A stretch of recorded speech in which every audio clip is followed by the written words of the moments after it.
محمد بن قاسم دویمه برخه. زمون توری ایمانی عجیبه هیبت لاری، زمون توری ایمانی عجیبه هیبت لاری، شور و زود مدد تکبیر اسمانون لرزوی.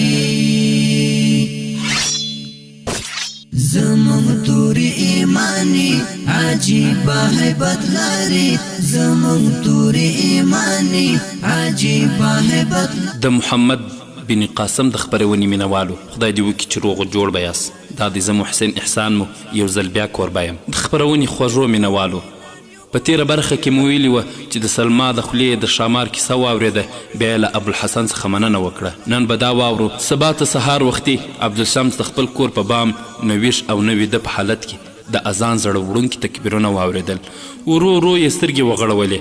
سلما لا په درانه خوب بیده وه. عبدالشمس هغه راویښه کړه او په خپله د هواخورۍ په تکل له بامه کوز شو. ابوالحسن په مخ کې او ملګري ورپسې په چمن کې څادرونه غوړولي او په لمانځه ولاړ وو. ابوالحسن په زړه وړونکې لهجه الحمدلله او څو سورتونه ولوستل. د قرآن کریم آیاتونو د عبدالشمس په زړه کې توپان جوړ کړ. د ګاونډیان عرب هم راغلل او ټولو د خپل قوم د نوي دین پیروانو عبادت ته په مینه کتل. د رکوع او سجدې وروسته تر دویم رکعت پورې په عبدالشمس د بېخودۍ غوندې حالت راغی. ورو ورو د لمونځ کوونکو په لور ورغی. لږ ودرېد، دوه زړه غوندې شو او بیا د خپلو احساساتو توپان په مخه کړ او له لمانځه کوونکو سره په یوه لیکه کې ودرېد. د هغه نور ګاونډیان هم د ده په تقلید په کتار کې ودرېدل. ابوالحسن چې سلام وګرځاوه، عبدالشمس او د ده نورو ملګرو ته یې مبارکي وویله. عبدالشمس او د ده ملګرو ته یې غېږ ورکړه. د ټولو له څېرو د خوښۍ رڼا خپرېده. عبدالشمس وویل ستا په ژبه کې جادو دی، ما ته لږ نور هم واوروه. ابوالحسن ځواب ورکړ دا زما د غږ اثر نه دی، دا د خدای جل جلاله کلام دی. عبدالشمس وویل بېشکه دا د انسان کلام نشي کیدی، ما ته یې واوروه. ابوالحسن خپل یوه ملګري ته اشاره وکړه. طلحه د قرآن حافظ و. عرب ټول شاوخوا ورته کښېنستل. طلحه د یاسین صورت پیل کړ. د قرآن کریم سپېڅلو الفاظو او د طلحه زړه وړونکي اواز عبدالشمس او د ده ملګري وژړول. ابوالحسن د تلاوت نه وروسته د رسول اکرم صلی الله علیه وسلم په ژوند او د اسلام په مختلفو اړخونو رڼا واچوله او دوی ته د اسلام بلنه ورکړه. عبدالشمس او ملګري له یوې مودې د اسلام د دین او حضرت محمد صلی الله علیه وسلم په باب ډیر څه اورېدلي وو. د اسلام حقانیت ته یې غاړه کښېښوده او د توحید مبارکه کلمه یې وویله او بیا یې ځان ته د عبدالشمس پر ځای د عبدالله نوم خوښ کړ. سلما چې د ناریل یوې ونې ته ډډه وهلې وه او دا ټوله ننداره یې لیدله، ورو ورو ورغله او پلار ته یې وویل پلارجانه آیا ښځې هم مسلمانېدی شي؟ عبدالله ومسکل او ابوالحسن ته یې وکتل. هغه وویل د خدای جل جلاله رحمت نارینه او ښځو ته یو شان دی. سلما وویل نو زما نوم هم واړوئ، زه هم مسلمانېږم. ابوالحسن ورته وویل ستا همدغه نوم هم سم دی، یوازې کلمه ووایه. سلما پاکه کلمه وویله او ټولو لاس پورته کړ او د دې لپاره یې د خیر دعا وکړه. پر اسمان ورځې راخورې وې، ناڅاپه توند باران پیل شو او دوی ټول یوې کوټې ته ننوتل. لږ ساعت وروسته چې د باران ودرېد دلیپ سنګ راغی او ویې ویل راجا ستاسو په انتظار دی. ابوالحسن ملګري پرېښودل او له دلیپ سنګ سره ملګری شو. ماپښین بیرته راستون شو او خپل ملګرو ته یې وویل چې راجا او ځینو نورو سردارانو نور عربي اسونه هم وغوښتل، ځکه خو په څلرمه ورځ زموږ کښتۍ بیرته سفر پیلوي. عبدالله عبدالشمس هغوی ته د څو شپو پاتې کېدو وویل، خو ابوالحسن د بیرته زر راتلو وعده وکړه او اجازه یې ترې واخیستله. عبدالله وویل موږ ته د اسلام د پوهېدو لپاره یو ښوونکي ته ضرورت دی، که طلحه تاسو پرېږدئ چې همدلته پاتې شي ډېر به ښه وي. ابوالحسن طلحه ته وکتل او ویل که د ده خوښه وي په خوښۍ پرېښودو ته تیار یو. طلحه هم په خوښۍ دغه بلنه ومنله. سبا ته ابوالحسن او ملګري د خپلې کښتۍ د بادبانونو په جوړولو او ضروري خوراکي شیانو په تیارولو ووتل.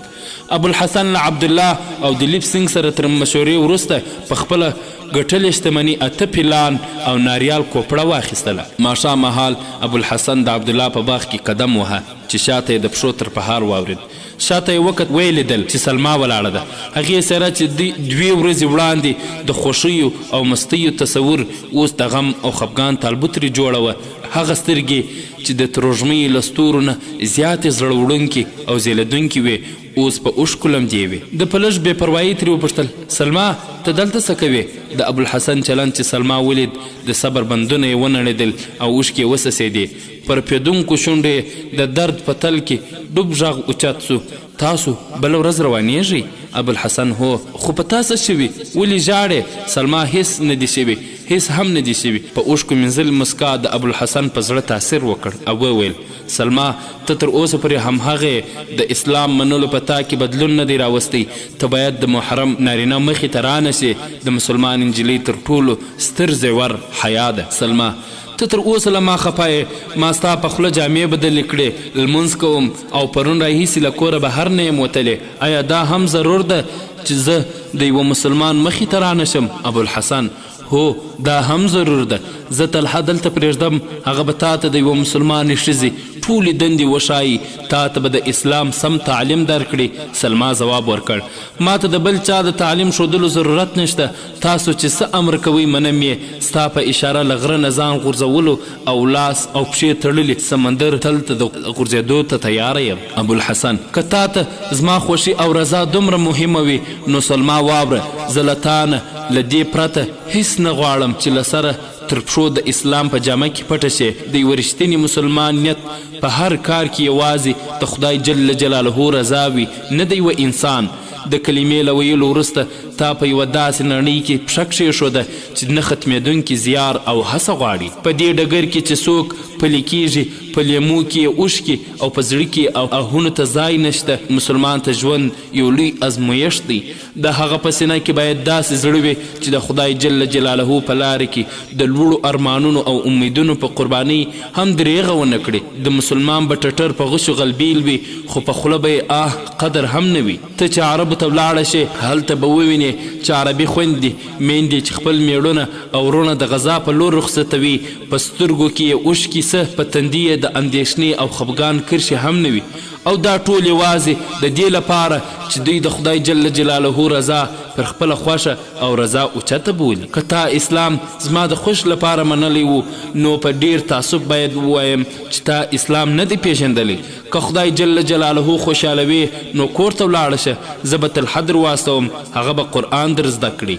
او چې زه بیرته راستون شوم نو ته به په ساحل کې د لامبو په جامو کې زما په انتظار نه وې ولاړه او زه هم په غرونو او ځنګلونو کې ستا په لټولو پسې ونوځم. زه په دې ډېر خوښ شوم چې عبدالشمس نوم په بدلولو د دې کور نقشه هم بدله او په دې کور کې یوه مسلمان نجلۍ تربیه شي. سلما په هیلمنه لهجه وپوښتل تاسو بیا کله راځئ؟ ابوالحسن زه ورځ نشم ټاکلی خو اراده مو همدا ده چې اسونه واخلو او بیرته راشو. خو که یې زه د جهاد لپاره په کوم بل لوري واستوم نو ښایي بیا رانشم. د سلما په څېره بیا د مایوسۍ سیوری پرېوت، سترګې یې له اوښکو ډکې شوې. وویل نه داسې مه وایه، خدای جل جلاله دې تاسو بیا خامخا راولي. ابوالحسن ته که دعا کوې نو انشاء الله خامخا به راشم. سلما دعا ته څه وایې؟ که زما دعا قبلېدی نو بیا به مو د تلو تکل نه کاوه. ابوالحسن ناڅاپه احساس کړه چې ډېرې زیاتې خبرې یې وکړې. لږ یې لهجه تروه کړه. وویل سلما ولاړه شه، که د عربو ټولو ښځو ستا په څېر دعا کړې وای اسلام به دومره نه و خپور شوی. سلما پښیمانه شوه او بیرته د کور په لور ولاړه. په لاره کې څو ځلې له ځان سره زمزمه کول زه ډېر احمقه یم، داسې خبره مې باید نه وی کړې. لږ ځنډ وروسته دوهم پورته وختله.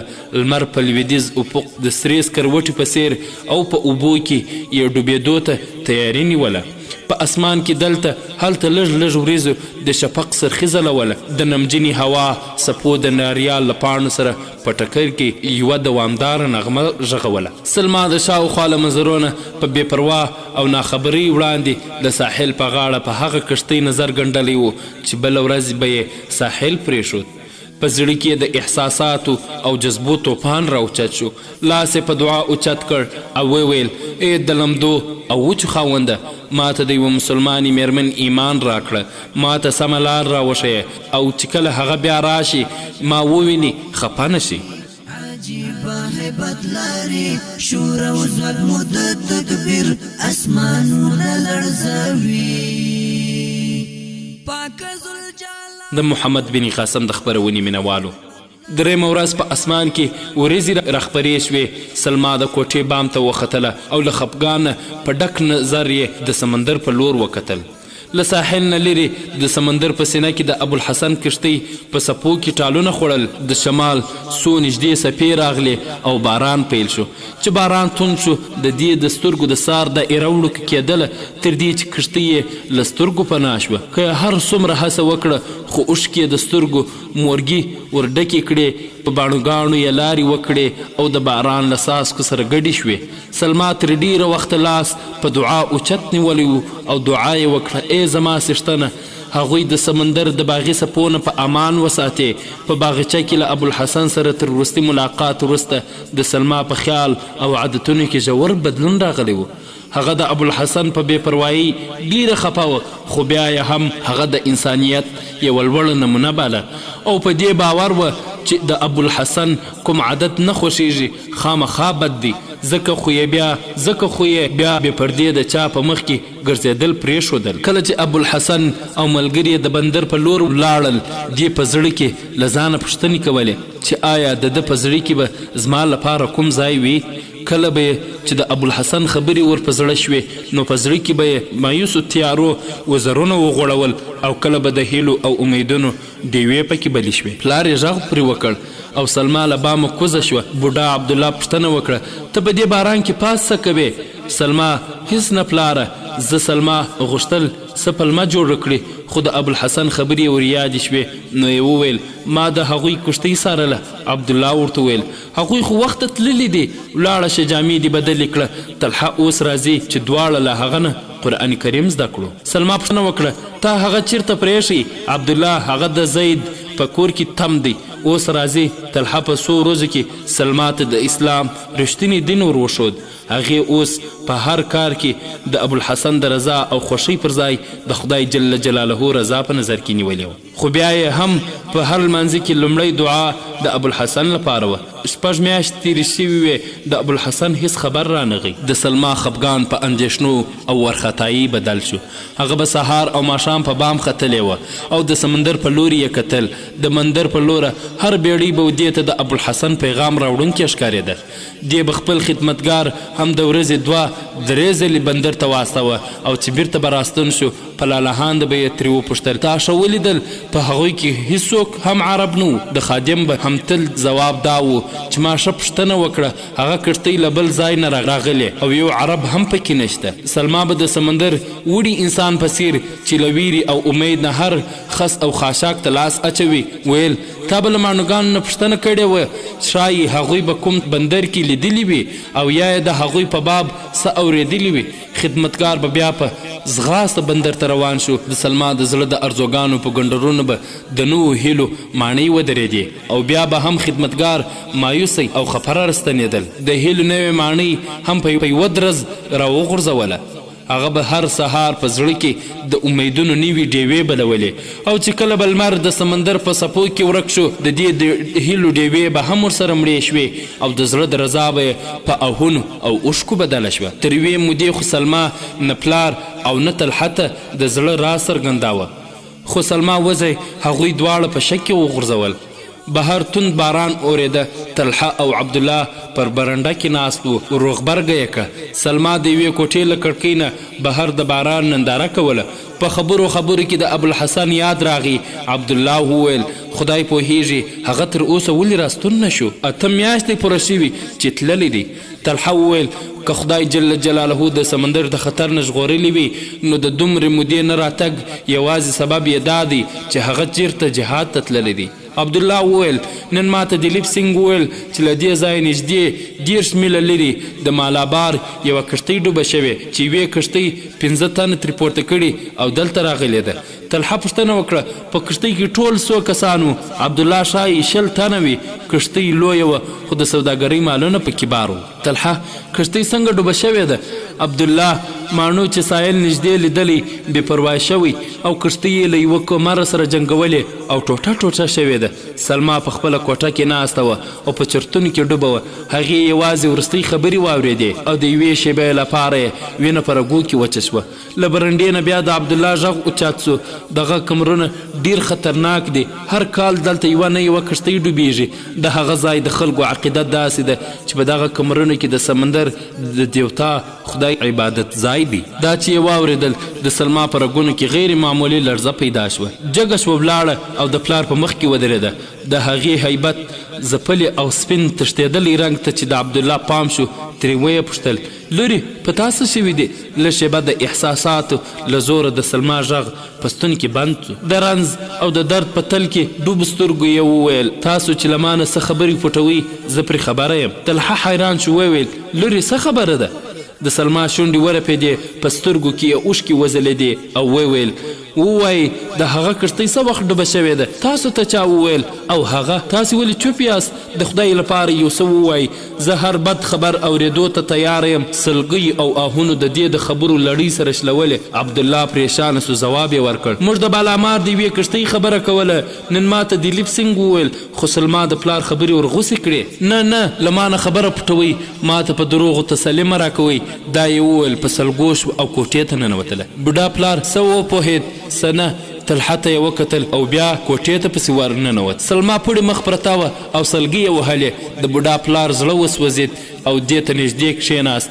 د لور پر سر یې لاس کښېښود. په کراره یې ورته وویل لورې دا په تا څه وشول؟ سلما کښېنسته. اوښکې یې پاکې کړې او سلګۍ یې چوپې شوې. ځواب یې ورکړ په ما هیڅ نه دي شوي پلاره. ما وبخښه ته به ما بیا په ژړا ونه ګورې. عبدالله مګر د ژړا څه سبب خو شته؟ داسې خبرونه خو موږ هره ورځ اورو. خو ما د بلابار د یوې کښتۍ د ډوبېدو په خبر کې څه راز دی؟ سلما په زر زر د پلار څېرې ته وکتل او لږ په ډاډمنه لهجه یې ترې وپوښتل ته رښتیا وایې؟ عبدالله په غوسه شو ویل ما ته د دروغو څه ضرورت دی؟ تر اوسه پرې تا زما په خبرو شک نه دی کړی. که دې زما په خبرو باور نه دی له طلحه نه وپوښته. سلما په پښیمانۍ سر کښته واچو او ویل پلار جانه زه بخښه غواړم. ما فکر کاوه چې تاسو د عربو د کښتۍ خبره کوئ.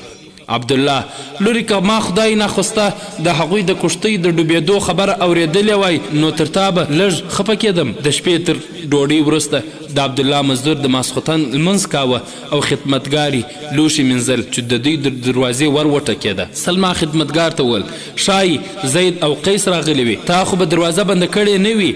خدمتګار ځواب ورکړ په داسې باران کې څوک راتلی شي؟ ما اوس دروازه وتړله او راغلم. که هغوی راتلی د ماښام د لمانځه لپاره به هم راغلی وای. هو زید ناروغ دی او قیس بیچاره بوډا هغه به په کور کې لمونځ ادا کړی وي. سلما خو اوس څوک دروازه ټکوي؟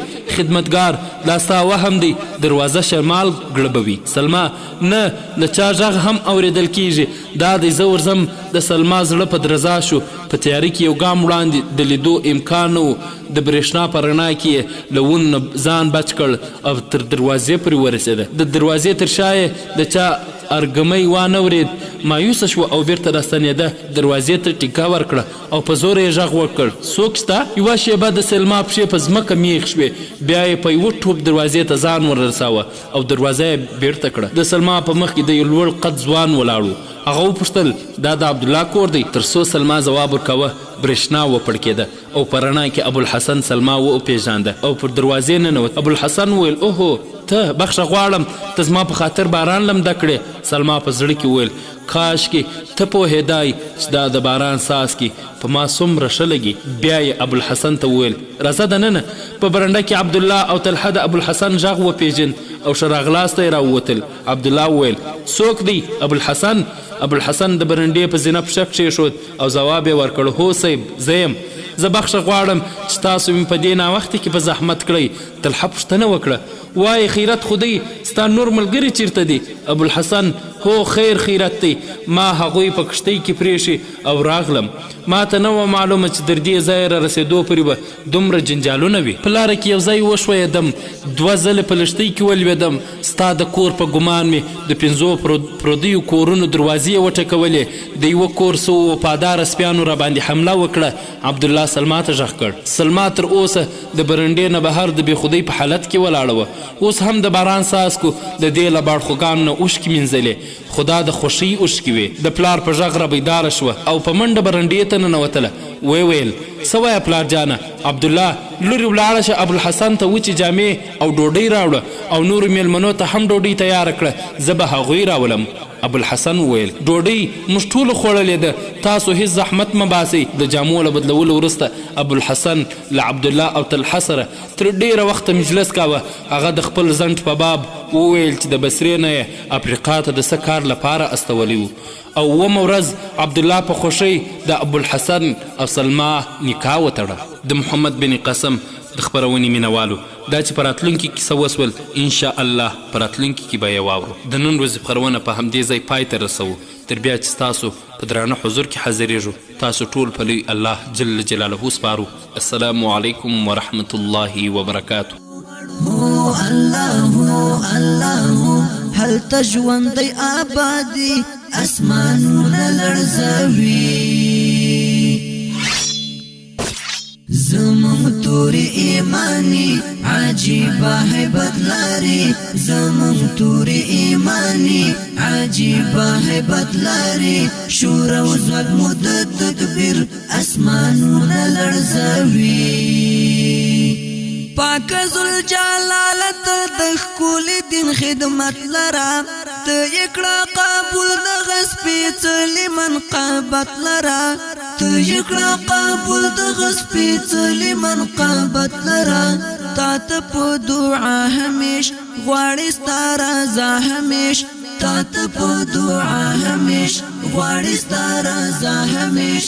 هو الله عاجز خاورې پیزانی عجیبه هیبت لري.